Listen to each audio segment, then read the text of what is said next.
अस्सलाम वालेकुम व्यूअर्स, मैं हूं शहजाद अमान और आप देख रहे हैं द टूरिस्ट 360। आज लाहौर में बहुत ही खूबसूरत मौसम बना हुआ है, बहुत ही प्यारी हवा चल रही है, तो बहुत मज़ेदार हवा चल रही है।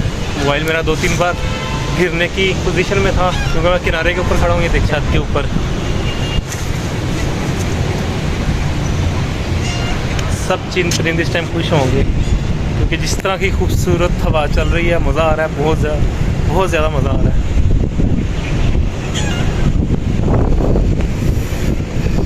ये देखिए जी, कितना खूबसूरत मौसम आया हुआ इस टाइम लाहौर में, माशाल्लाह। कल इतना हबस बना हुआ था, पंखे के आगे भी जो है ना पसीना आई जा रहा था। और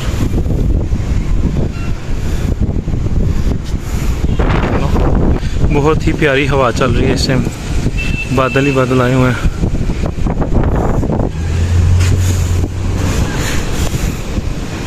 ये देखें कितने प्यारे खंडर लग रहे हैं। ये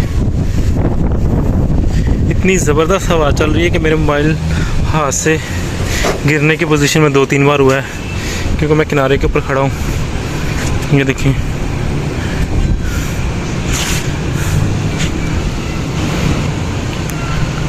चीन परिंद सारे खुश हैं इस टाइम।